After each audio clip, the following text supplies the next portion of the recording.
하나님을 우리가 온전히 알 수 있느냐? 어떨 것 같습니까, 여러분? 완전하게는 하나님을 알 수가 있을까요, 없을까요? 없어요. 왜 없죠? 왜 우리 하나님을 완전하게 알 수 없습니까? 그렇죠. 뭐 여러분들 하는 얘기가 사실 다 맞아요. 유한자는 무한한 것을 이해할 수 없다라고 얘기했어요. 존 칼빈은 이렇게 얘기했어요. 유한자예요. 유한자는 무한자를 이해할 수 없다.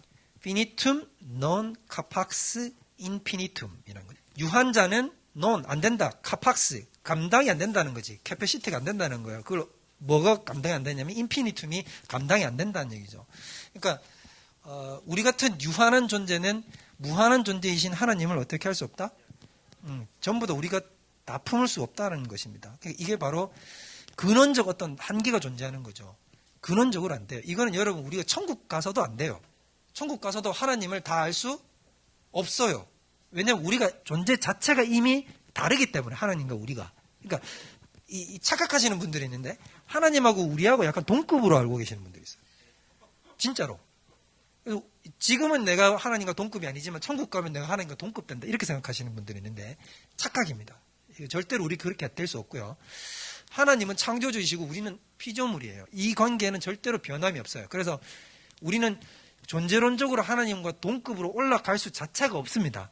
그래서 하나님을 완전한 형태로 내가 하나님을 완전히 이해할 수가 없게 되겠죠. 원론적으로 근본적으로 안 된단 말이에요. 그러면 하나님을 알 수 없네요. 만약에 하나님을 알 수 없다라고 얘기하면 뭐가 문제가 돼요, 그러면? 문제가 안 되는군요. 뭐가 문제가 되죠? 그렇죠. 예배도 안 되고, 쉽게 말하면 신앙이 안 되잖아요. 그렇죠. 믿음 자체가 안 되죠. 내가 모르는 분을 어떻게 믿고 어떻게 돼요. 그러니까 아는 것 자체가 불가능하잖아요. 신앙이 안 되는 거죠. 관계가 안 맺어지겠죠.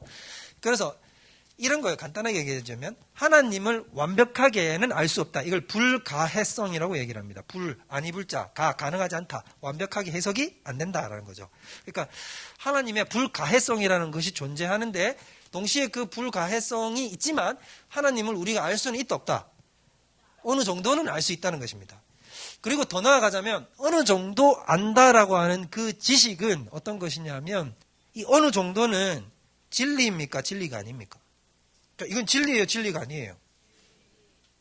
확신하십니까? 진리죠. 하나님이 우리에게 어떻게 해주신 거죠? 자기를 보여준 거죠. 그러니까 우리 쪽에서 만약에 알았다라고 얘기를 한다면 이것도 진리라고 담보를 할 수가 없어요. 그러나 이걸 계시는 제가 전에도 얘기했지만 계시의 뜻이 뭐라고 얘기했습니까? 감춰진 것이 드러나는 거, 베일이 드러나는 거라고 했잖아요. 그러니까 즉 이 계시라는 말 자체가 어디에다 방점을 찍어 놓은 것이냐면 보여주는 쪽에 방점을 찍어 하나님께 방점을 찍어 놓은 말이란 말이에요. 그러니까 하나님이 우리에게 자기를 어떻게 했다는 겁니까? 보여주셨는데 완벽하게는 못 보여주죠. 왜냐하면 존재론적 한계가 있으니까. 다 보여줘도 이해를 못하니까. 보여주지만 하나님이 보여줬다는 사실 자체가 뭐냐면 하나님이 우리에게 뭘 주시겠어요? 진리를 주시겠어요? 비진리를 주겠어요? 조각을 던져주시지만 뭐냐면 그것 자체는 진리를 우리에게 보여주신다는 것입니다. 이해가 되시죠? 그러니까 왜 이게 진리라고 얘기할 수 있는 거냐면 다시 얘기하지만 내가 안 게 아니라 누가 알게 하신 것이기 때문에 하나님이 알게 하신 것이기 때문에 진리라고 얘기할 수 있다는 거죠. 그러면 요 다음으로 나오는 게 뭐냐면 그러면 우리가 어떻게 하나님을 알 수 있느냐? 하나님을 알 수 있는 방법은 뭐냐라는 거죠. 지금 우리는 누구에 대해서 아는 지식을 얘기하고 있는 거냐면 지금 하나님에 대해서 아는 지식을 얘기하잖아요. 그 하나님에 대한 부분이 인간의 차원의 것으로 내려와야 된단 말이에요. 그러니까 하나님의 것을 있는 그대로 우리에게 던지면 우리는 그것을 이해할 수가 없단 말이에요. 예를 들어서 설명할게요. 제가 자주 예를 들지만 이걸 C.S. 루이스가 뭐라고 예를 들어서 한번 표현했냐면 이렇게 표현했어요. 그러니까 하나님의 세계에 대해 설명을 하는 것은 돌고래에게 메이저리그를 설명하는 것 같다. 유능한 돌고래가 하나 이것도 칩시다. 그 유능한 돌고래 베드로라는 돌고래가 있어요. 이 베드로라는 돌고래가 어떻게 했냐면 수족관에서 끄집어내가지고 얘를 물에다 실어가지고 어떻게 했냐면 메이저리그를 한번 보게 해준 거야. 얘가 보고 눈이 휘둥그레진 것이요. 그래서 얘가 이걸 보고 어디로 갔냐 하면 지금 자기 이제 바닷속에 들어간 거죠. 바닷속에 들어가서 자기 동료들한테 얘기를 하는 거야. 야, 내가 보긴 봤는데 내가 뭐라고 얘기를 해야 될지 지금 모르겠는 거야. 왜냐면 야구라는 개념과 용어도 아무것도 없잖아요. 그러면 이제 그걸 보고 어떻게 되냐면 애들한테 막 설명을 해야 되겠죠. 뭐라고 막 설명을 해야 되겠어요. 야, 저기 가면 공이란 걸, 야, 그럼 공이 뭔? 그게 뭐냐면 말이야. 이러면서 이제 막 밑에 있는 이제 돌 같은 걸 하나 들어서 이래가지고 야 이걸 이렇게 던지는 거예요. 그럼 애들은 그걸 던져가지고 뭐 하는데? 뭐 이렇게 생각하겠지. 던지는데 저쪽에서는 그럼 어떻게 하냐면 그걸 방망이라는 것으로 쳐.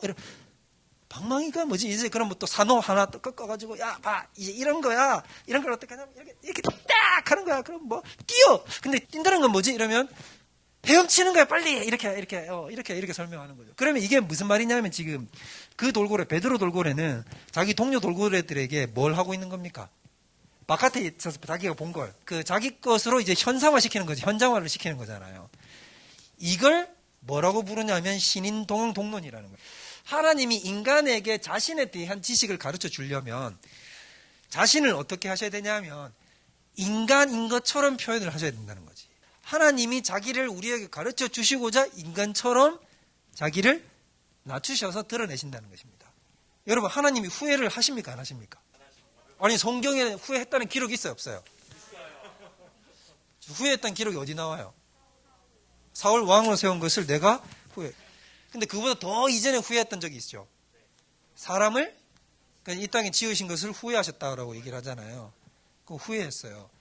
근데 여러분 또 성경의 다른 구절에 보면 하나님은 회전하는 그림자가 없으시고 사람이 아니시니 시건치 아니하시고 후회하심이 없으시느니라고 분명히 못을 박아놨단 말이에요. 그럼 여러분 생각할 때 하나님은 후회를 하시는 분일까요? 하시지 않는 분일까요?